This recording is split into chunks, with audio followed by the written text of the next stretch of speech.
ਭਾਈ यार मैनू स्टेशन ते क्यों जाना पै गया ਤੁਹਾਨੂੰ मैं दसदा। ਇਹਦੇ ਵਿੱਚ ਇੰਨੀਆਂ ਜ਼ਿਆਦਾ ਦੇਗਾਂ ਕਿਉਂ ਪੱਕ ਰਹੀਆਂ ਮਿੱਤਰੋ, ਇਸ ਵੀਡੀਓ ਦੇ ਵਿੱਚ ਤੁਸੀਂ ਦੇਖ ਸਕਦੇ ਹੋ। ਪੱਕਣੇ ਤੋਂ ਬਾਅਦ ਦੇਖਾਂ ਤੇ ਚਾਵਲ ਹੋ ਰਹੇ ਆ ਸਾਰੇ ਪੈਕ ਕਿਉਂ ਹੋ ਰਹੇ ਆ ਤੁਹਾਨੂੰ ਦੱਸਦਾ। ਫਿਰ ਮਿੱਤਰੋ ਸ਼ੁਰੂ ਕਰਦੇ ਆ ਅੱਜ ਦਾ ਮਿੱਠਾ ਔਰ ਪਿਆਰਾ ਜਿਹਾ ਵਲੌਗ। ਮਿੱਤਰੋ ਤੁਸੀਂ ਫੇਸਬੁੱਕ ਤੇ ਵੀਡੀਓ ਦੇਖੀ ਜਾਣੀਆਂ ਯਾਰ, ਥੋੜਾ ਜਿਹਾ ਮੈਨੂੰ ਵੀ ਫਾਇਦਾ ਪਹੁੰਚਾਓ। YouTube ਤੇ ਵੀ ਭਰਾ ਨੂੰ ਜਾ ਕੇ ਸਬਸਕ੍ਰਾਈਬ ਕਰ ਦਿਓ। ਚੈਨਲ ਦਾ ਨਾਮ ਹੈਗਾ ਜੀ ਮਿੱਠਾ ਵਲੌਗ 28। ਤੁਸੀਂ ਫੇਸਬੁੱਕ ਤੇ ਵੀ ਤਾਂ ਵੀਡੀਓ ਮੇਰੀ ਦੇਖਦੇ ਹੀ ਆ, YouTube ਤੇ ਦੇਖ ਲਿਆ ਕਰੋ, ਭਰਾ ਨੂੰ ਵੀ ਥੋੜਾ ਜਿਹਾ ਫਾਇਦਾ ਹੋ ਜਾਏਗਾ। ਭਾਈ ਜੀ ਸ਼ੁਰੂ ਕਰਦੇ ਆ ਮਿੱਠਾ ਜਿਹਾ ਵਲੌਗ। ਯਾਰ ਹੁਣੀ ਪਹੁੰਚ ਗਏ ਸ਼ਹੀਨਾਬਾਦ ਵਾਲੇ ਜੰਕਸ਼ਨ ਦਾ ਮਿੱਤਰੋ ਮੈਨੂੰ ਮਤਲਬ ਨਹੀਂ ਪਤਾ, ਚਲੋ ਖੈਰ ਤੁਹਾਨੂੰ ਮੈਂ ਆਸਾਨ ਲਫ਼ਾਜ਼ ਦੇ ਵਿੱਚ ਸਮਝਾਉਂਦਾ ਕਿ ਮੈਂ ਪਹੁੰਚ ਗਿਆ ਸ਼ਹੀਨਾਬਾਦ ਵਾਲੇ ਰੇਲਵੇ ਸਟੇਸ਼ਨ ਤੇ। ਮੈਂ ਕਰਦਾ ਪਿਆ ਵੇਟ, ਮੈਂ ਕਿਹਾ ਗੱਡੀ ਇਧਰੋਂ ਆਣੀ ਆ ਕਿ ਇਧਰੋਂ ਆਣੀ ਆ, ਦੇਖਾਂ ਤੇ ਆਵਾਮ ਕਾਫੀ ਖੜ ਕੇ ਵੇਟ ਕਰ ਰਹੀ ਆ। ਮੈਂ ਚੁੱਪ ਕਰਕੇ ਸਾਈਡ ਤੇ ਆ ਕੇ ਬਹਿ ਗਿਆ। ਨਹੀਂ ਯਾਰ ਲੱਗਦਾ ਕਿ ਕਿਸੇ ਹੋਰ ਸ਼ਹਿਰ ਦੇ ਵਿੱਚ ਐਸਾ ਹੋਣਾ, ਸਟੇਸ਼ਨ ਦੀ ਤੇ ਸਾਈਡ ਤੇ ਹੁਣ ਪਹਾੜੀਆਂ। ਅੱਛਾ ਯਾਰ ਟ੍ਰੇਨ ਕਿਦੋਂ ਕਾਣੀ ਆ, ਕਹਿੰਦਾ ਰੁਕ ਜਾ ਹੁਣੇ ਤੈਨੂੰ ਮੈਂ ਮੈਪ ਤੇ ਦਿਖਾ ਦਿੰਦਾ। ਇਹਨੇ ਨਾਲ ਹੀ ਖੋਲ ਲਿਆ ਮੈਪ। ਮੈਂ ਕਿਹਾ ਚਾਚਾ ਮੈਨੂੰ ਤਾਂ ਹਜੇ ਇੰਨਾ ਪਤਾ ਨਹੀਂ ਹੈ, ਤੈਨੂੰ ਭਾਈ ਜ਼ਿਆਦਾ ਹੀ ਪਤਾ ਹੈ। ਗੱਡੀ ਪਹੁੰਚ ਗਈ ਹੈ ਬਾਈਪਾਸ ਤੇ, ਠੀਕ 5 ਮਿੰਟਾਂ ਬਾਅਦ ਆ ਜਾਏਗੀ।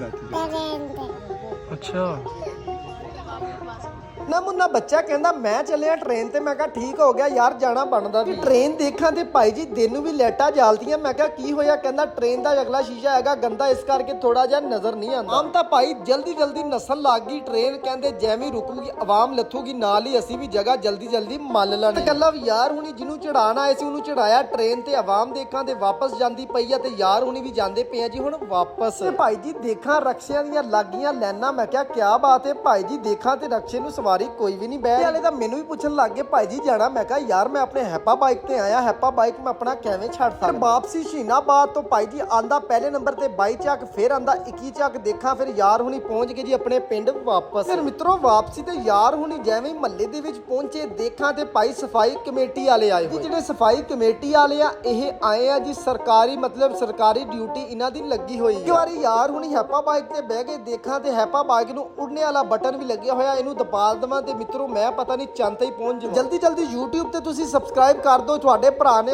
ਅਨਕਰੀਬ ਫਿਰ ਰੋਡ ਬਣਾ ਦੇਣਾ। ਫਿਰ ਮਿੱਤਰੋ ਜੇ ਹਜੇ ਤੱਕ ਤੁਸੀਂ ਆਪਣੇ ਭਰਾ ਦਾ YouTube ਚੈਨਲ ਸਬਸਕ੍ਰਾਈਬ ਨਹੀਂ ਕੀਤਾ, ਪਹਿਲੇ ਨੰਬਰ ਤੇ ਜਾ ਕੇ YouTube ਚੈਨਲ ਸਬਸਕ੍ਰਾਈਬ ਅੱਜ ਕਰ ਦਿਓ। ਪਾਸ ਤੇ ਪਹੁੰਚ ਗਏ, ਸੇਲਾ ਭਾਈ ਨੂੰ ਕਿਹਾ ਮੈਂ ਕਿਹਾ ਸਫਾਈ ਦੇ ਨਾਲ ਜਰਾ ਕਟੇ ਦਾ ਗੋਸ਼ਤ ਬਣਾ ਦੇ। ਜੰਗੀ ਭਾਈ ਕਹਿੰਦਾ ਮੈਂ ਆਪ ਬਣਾਣਾ ਯਾਰ, ਅੱਜ ਚੈੱਕ ਕਰਾ ਬੜੀ ਸਫਾਈ ਦੇ ਨਾਲ ਭਾਈ ਜੀ ਬੰਦਾ ਪਿਆ ਗੋਸ਼ਤ। ਮਹੱਲੇ ਦੇ ਵਿੱਚ ਹੋ ਗਈ ਸੀ ਸ਼ਾਮ, ਦੇਖਾਂ ਰਾਜੇ ਸਾਹਿਬ ਆ ਗਏ ਆ। ਮੈਂ ਕਿਹਾ ਰਾਜਾ ਜੀ ਅੱਜ ਮਸਜਿਦ ਤੇ ਲੰਗਰ ਸ਼ਰੀਫ ਦਾ ਮੈਨੂੰ ਲੱਗਦਾ ਖੁੱਲਾ ਇੰਤਜ਼ਾਮ ਕੀਤਾ ਗਿਆ। ਕਹਿੰਦਾ ਹਾਂ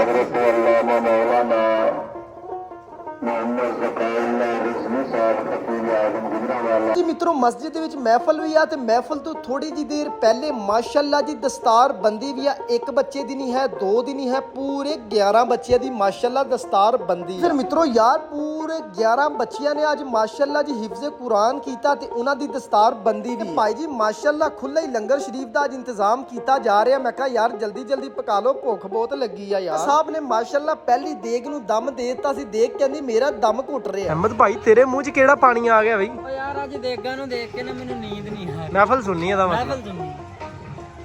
ਓਕੇ ਕਰੋ ਭਾਈ ਜੀ, ਅਸੀਂ ਵੀ ਤੁਹਾਡੇ ਨਾਲ ਦੇ ਲੰਗਰ ਸ਼ਰੀਫ ਨੂੰ ਪੂਰਾ ਰਗੜਾ ਦਵਾਂਗੇ, ਸਵਾਦ ਪੂਰਾ ਆਏਗਾ। ਮਿੱਤਰੋ ਰਜ਼ਵਾਨ ਭਾਈ ਤੇ ਚਾਚਾ ਬਿੱਲੂ ਮਾਸ਼ਾਅੱਲਾ ਸਾਰਾ ਕੰਮ ਕਰਵਾਉਂਦੇ ਪਏ ਸੀ ਆਪਣੀ ਜ਼ੇਰੇ ਨਿਗਰਾਨੀ। ਦੇਖਾਂ ਤੇ ਭਾਈ ਜੀ ਚਾਵਲਾਂ ਦੀ ਪੈਕਿੰਗ ਫੁੱਲ ਭਾਰਾ ਦੇ ਨਾਲ ਜਾਰੀ ਆ। ਚਾਚਾ ਬਿੱਲੂ ਦੇਖਾਂ ਆਪ ਖੜੇ ਹੋ ਕੇ ਭਾਈ ਜੀ ਕਿ ਘੱਟ ਵੱਧ ਨਾ ਪੈਣ, ਚਾਵਲ ਸਹੀ ਤਰਤੀਬ ਦੇ ਨਾਲ ਚਾਵਲ ਪਾਇਓ। ਚੱਲਾ ਜੀ ਮਦਰਸੇ ਦੇ ਮੁੰਡੇ ਦੇਖਾਂ ਤੇ ਕਰਨ ਲੱਗੇ ਹੋਏ ਆ ਜੀ ਚਾਵਲਾਂ ਦੀ ਪੈਕਿੰਗ। ਮੈਂ ਤਾਂ ਯਾਰ ਕੋਲ ਖੜਾ ਹੋ ਕੇ ਵੀਡੀਓ ਬਣਾਈ ਆ, ਐਸਾ ਮੂੰਹ 'ਚ ਪਾਣੀ ਆ ਗਿਆ ਯਾਰ, ਖੁਸ਼ਬੂਆਂ ਦੇ ਨਾਲ ਹੀ ਮਜ਼ਾ ਅੱਜ ਸਾਰਾ ਹੀ ਆਏਗਾ ਚਾਵਲ ਖਾਣ। ਮਾਸ਼ਾਅੱਲਾ ਜੀ ਜਿਨ੍ਹਾਂ ਦਾ ਇੰਤਜ਼ਾਰ ਸੀ ਬਿਨਾਂ ਤਕੱਲਫ ਉਹ ਵੀ ਆ ਚੁੱਕੇ। ਜਿਨ੍ਹਾਂ ਦਾ ਨਾਮ ਸੀ ਜ਼ਕਾਉल्ला ਰਜ਼ਵੀ ਸਾਹਿਬ, ਦੇਖਾਂ ਤੇ ਮਸਜਿਦ ਵਿੱਚ ਤਸ਼ਰੀਫ ਲੈ ਆ ਚੁੱਕੇ। ਜੀ ਖਤਾਬ ਸ਼ੁਰੂ ਹੋਣ ਤੋਂ ਪਹਿਲੇ ਜੀ ਦੇਖਾਂ ਤੇ ਸਾਰੇ ਨੰਨੇ ਮੁੰਨੇ ਬੱਚਿਆਂ ਨੇ ਜਿਨ੍ਹਾਂ ਨੇ ਕੀਤਾ ਸੀ ਹਿਫਜ਼, ਉਹਨਾਂ ਦੀ ਹੁੰਦੀ ਪਈ ਸੀ ਦਸਤਾਰ ਬੰਦੀ। ਮਿੱਤਰੋ ਤੁਸੀਂ ਵੀਡੀਓ ਦੇ ਵਿੱਚ ਦੇਖ ਸਕਦੇ ਆ ਕਿੰਨੇ ਬੱਚਿਆਂ ਦੀ ਹੋਈ ਹੈ ਜੀ ਦਸਤਾਰ ਬੰਦੀ। ਵਾਲਦੈਨ ਦੇ ਬੱਚਿਆਂ ਨੇ ਭਾਈ ਜੀ ਕੀਤਾ ਕੁਰਾਨੇ ਪਾਕ ਮਾਸ਼ਾਅੱਲਾ ਹਿਫਜ਼, ਮੇਰੇ ਵੱਲੋਂ ਸਾਰਿਆਂ ਨੂੰ ਮੁਬਾਰਕ ਹੋ। ਮਾਸ਼ਾਅੱਲਾ ਜੀ ਸਾਰਿਆਂ ਦੇ ਵਾਲਦੈਨਾਂ ਦੇ ਮੂੰਹ ਤੇ ਮੈਂ ਖੁਸ਼ੀਆਂ ਦੇਖੀਆਂ, ਯਕੀਨ ਕਰੋ ਅੱਜ ਤਾਂ ਯਾਰ ਮਜ਼ਾ ਆ ਗਿਆ ਖੁਸ਼ੀਆਂ ਦੇਖ ਕੇ ਉਹਨਾਂ ਦੇ ਮੂੰਹ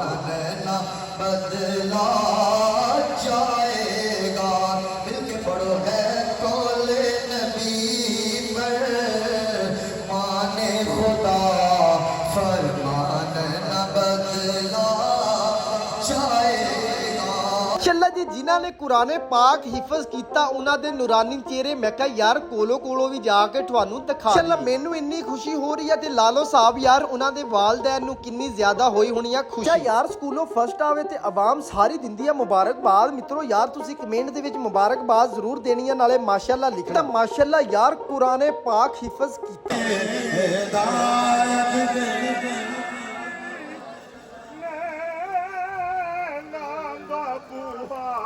ਫਿਰ ਮਿੱਤਰੋ ਯਾਰ ਸਕੂਟਰਾਂ ਦੀਆਂ ਤੁਸੀਂ ਲਾਈਨਾਂ ਦੇਖ ਕੇ ਆਪੇ ਹੀ ਅੰਦਾਜ਼ਾ ਲਾ ਸਕਦੇ ਆ ਕਿੰਨੇ ਜ਼ਿਆਦਾ ਪਿੰਡਾਂ ਚੋਂ ਆਈ ਹੈ ਜੀ ਆਵਾਮ। ਤੇ ਲੰਗਰ ਸ਼ਰੀਫ ਦਾ ਵੀ ਮਾਸ਼ਾਅੱਲਾ ਖੁੱਲਾ ਇੰਤਜ਼ਾਮ ਕੀਤਾ ਗਿਆ ਤੇ ਗੱਲਾਂ ਵੀ ਯਾਰ ਹੁਣੇ ਵੀ ਇੱਕ ਲੰਗਰ ਸ਼ਰੀਫ ਦਾ ਛਾਪਰ ਲੈ ਕੇ ਆ ਗਏ ਜੀ ਬਾਹਰ ਨੂੰ। ਦੇਖਾਂ ਤੇ ਆਵਾਮ ਵੀ ਆ ਗਈ ਸਾਰੀ ਬਾਹਰ ਨੂੰ ਤੇ ਮਹਿਮਾਨ ਹਜ਼ਰਾਤਾਂ ਨੂੰ ਅੰਦਰ ਖਾਣਾ ਖਿਲਾਇਆ ਜਾ। ਆਪਣੇ ਪਿੰਡ ਵਾਲੇ ਸੀ ਸਾਰੇ ਵਾਪਸ ਆ ਗਏ ਜੀ ਬਾਹਰ ਨੂੰ। ਦੇਖਾਂ ਤੇ ਆਹ ਦੇਖੋ ਜੀ ਚਾਵਲ ਹੋ ਰਹੇ ਆ ਤਕਸੀਮ, ਕੱਲੇ ਬੰਦੇ ਨੂੰ ਦਿੱਤਾ ਜਾ ਰਿਹਾ ਇੱਕ ਛਾਪਰ। ਕਿ ਮੈਂ ਵੀ ਭਾਈ ਜੀ ਆਪਣਾ ਇੱਕ ਛਾਪਰ ਲੈ ਕੇ ਆ ਗਿਆ ਸੀ ਬਾਹਰ। ਆਵਾਮ ਜਿਹੜੀ ਪਿੰਡ ਦੀ ਸੀ ਉਹ ਚਲੇਗੀ ਬਾਹਰ ਨੂੰ। ਦੇਖਾਂ ਤੇ ਜਿਹੜੀ ਆਈ ਸੀ ਬਾਹਰਲੇ ਪਿੰਡਾਂ ਚੋਂ ਆਵਾਮ, ਉਹਨਾਂ ਨੂੰ ਤਰਤੀਬ ਦੇ ਨਾਲ ਬਿਠਾ ਕੇ ਖਿਲਾਏ ਜਾ ਰਹੇ ਨੇ ਚਾਵਲ। ਮਾਸ਼ਾਅੱਲਾ ਫੈਸਲ ਭਾਈ ਦੇਖਾਂ ਤੇ ਮਾਸ਼ਾਅੱਲਾ ਸਾਰਿਆਂ ਨੂੰ ਤਰਤੀਬ ਦੇ ਨਾਲ ਚਾਵਲ ਖਿਲਾ ਰਹੇ।